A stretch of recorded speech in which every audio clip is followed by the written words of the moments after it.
Hey guys, Bobby here today. Hey folks, today I'm going to show you how we burn our stripes on our 37-inch by 19.5 American flags, okay?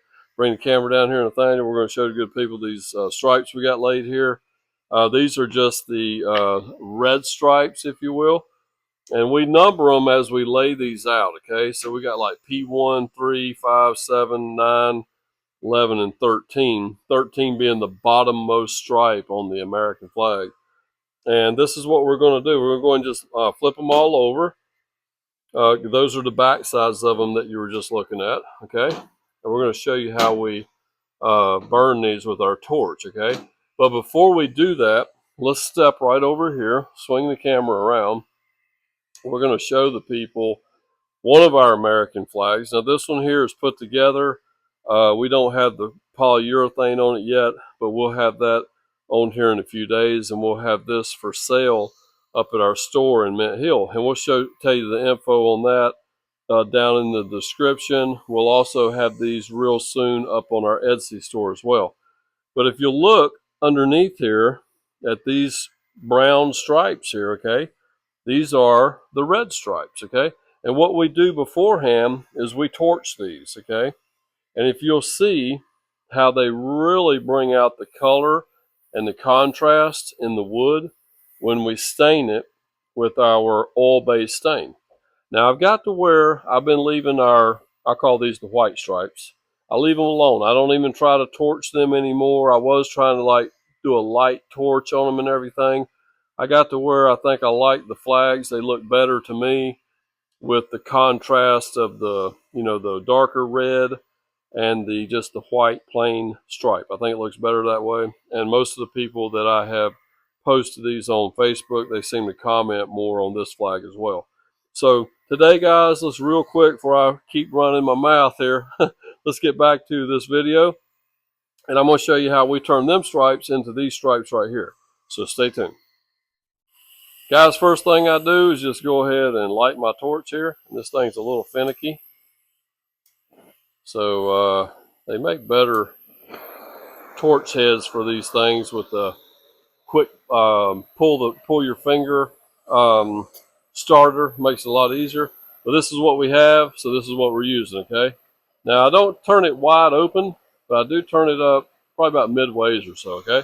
Now, the first thing that I'll do is start with all my ends. I'll line them up. Come around here, Nathaniel, and just shine. Oh, careful, don't trip. Come right around here, son. Show right down in this area. I'm going to show you how I do these ends. About like that right there. I'm going to just torch them and just put a little bit of brown on the end of all of them, okay? So we're going to pull all these out. Same thing right there. Just a little brown on the end with the torch, okay? Now let's move over here. We're going to do the ends on all these right here. Okay. This don't take very long. But you don't want to forget to do an end or something might not look right. Okay, so that's all done. Now, what I like to do, and the reason I lay these things out, is because this bottom stripe, I want to make sure I torch the bottom side of it really good, and the top stripe, I want to make sure I torch the top of it really good. The rest of them, it doesn't really matter. So let's go ahead and do the bottom stripe here. And I'm going to bring the camera over here, Nathaniel, so you can see what I'm doing. And I'm just hitting that. I'm moving at a pace to where I'm actually bringing out that contrast in that wood, okay? And notice I keep moving, okay? This is almost like painting with a spray can. You don't want to stop or you'll end up burning too much. Just like if you end up stopping with a spray can, you have a big old run right there, okay? Now, if you accidentally do it a little bit too much, it ain't no big deal. You can take the sander and just re-sand it and start over again, okay? But, all right, so now I'm going to try to get just this angle right here a little bit, and then we'll move on. I'm just going to try to hit it right there. Now, let's go do the top stripe. We'll move this tape out of the way. I'm going to go and do the top edge of the top stripe. You can bring the camera around here, Nathaniel. Show the good people.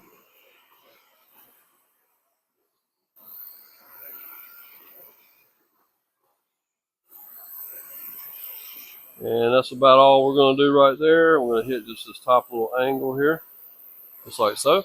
All right, so now what I want to do is I want to hit like this edge, kind of like at an angle. All of them this way, all of them the other way. We don't have to worry about getting so far down on the edge because these are going to be butted up against another stripe. Okay, so we're just going to kind of bring it in here, kind of at that angle, just like so. And we're just going to kind of darken. And that's all I need to do right there. We'll go move on to the next stripe.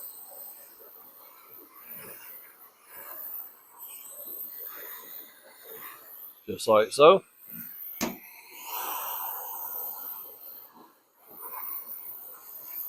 Slow and steady.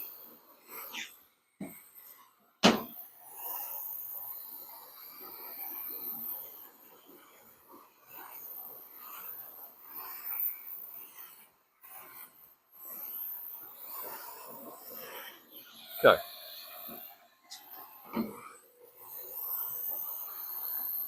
Guys, this don't really take too long to do, but it really makes it look nice.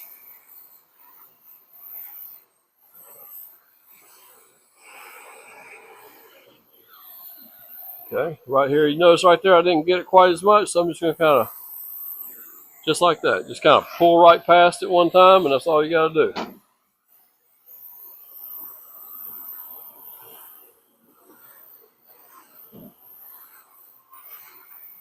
Well, that piece of wood there colored up real nice. Okay, so now, let's go back over on this side, bring the camera back here. We're going to do this side of all the stripes, and then we'll move on to the flat side. Now this one we've already done, so we're moving on to the next stripe.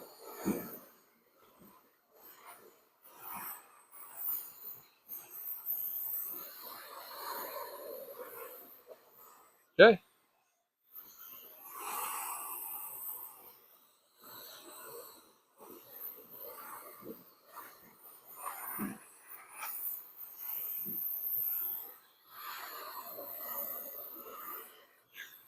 Move on to the next one here.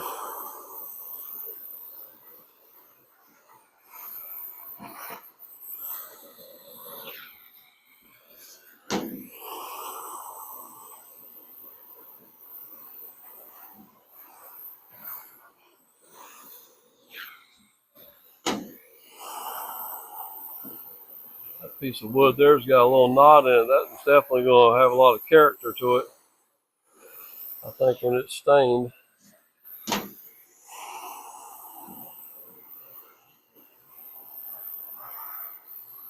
Alrighty. Okay, now we got all that done. So let's go ahead. What I typically do is lay these up on their edge. Okay, Nathaniel, you might want to just kind of squat down a little bit or whatever you need to do. I'm going to do just this edge, and I have found it's better to have it up horizontal like this right here, or I guess vertical, whatever how you want to call it. And just bring it right on in here just like this. Instead of trying to do it this way, it doesn't really work as well that way as it does this way. And remember, it's almost like painting with a spray can, okay? Don't leave it in one spot too long. If you need to go back and just see how I just kind of had to touch that one little spot, I kind of like waved it past it, just like so. And that right there is about all we need to do to it. We just want to bring that grain out a little bit. See how nice that looks? Bring the camera up here. Just see how nice and even that looks. So when that stain goes on there, you're going to see all that character right there, okay? All that contrast. So now I just go ahead and, I don't care what, I can always put them in order again later. I'll just bring them all out here to the edge now. I can work on them. I don't know how this little knot here is going to do. We had a couple knots in a few of these. I hope they turn out good. I think they will. Okay, I think that looks good enough right there. So let's bring another one over. Turn him up on the edge.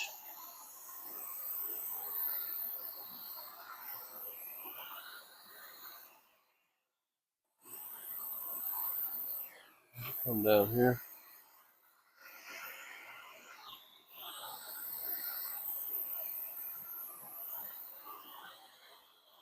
Another thing, folks, I found is if that flame, you see how far that flame's coming out of there? It seems to do better when you're closer to the end of that tip, okay? So just that, evidently that's the hottest part of that flame. We'll hit right in here. I want to hit it just a little bit more. So I'm just going to kind of wave it just a little bit. I'm hoping, yep, that grain picked it up a little bit right there. Okay, we're done with that one. That looks good. Now for a couple of these short stripes.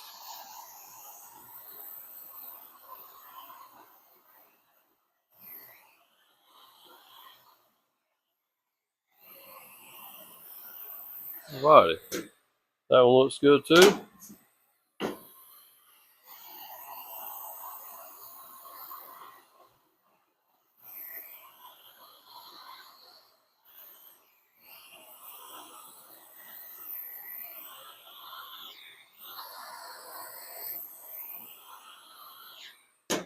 I want to show you something here, guys. This piece of wood here, this can happen with pine. You see how putting that heat on there actually brought some of the rosin out of that wood? No need to worry about that. Just leave it alone. And we'll actually take some alcohol here just a little bit, and we'll wipe off that excess rosin before we stain it.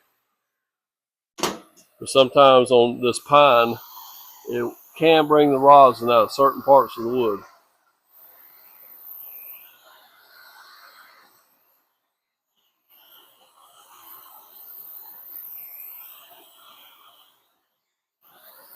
Alrighty, and that one looks nice too, I do believe. Let me hit that a little bit more right there.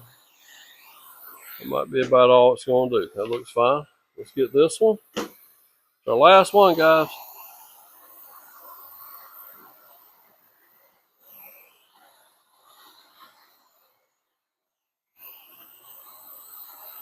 Oh, that looks good. Looks real good. Okay. So, folks, there you go.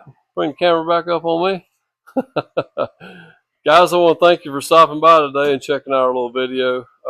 Burning these things ain't really that hard to do. It just takes a little bit of practice. Just remember to keep that flame moving, okay? Don't let it sit in one spot too long, and you'll do fine. And also, if you're interested in purchasing one of our flags, if you live in the Charlotte, North Charlotte surrounding area, we have some set up at a storefront in downtown Mint Hill. We will have the address down below in the description. And of course, if you want to purchase one on Etsy, we'll have the link there as well. So don't forget to like, comment, subscribe. And we'll be making some more videos talking about these flags and showing you guys how we make them. So if you're inclined to make your own, hey, good luck. Go for it. But if you just want to buy one from us, we sure would appreciate it. Have a great day. We'll see you next time. Take care.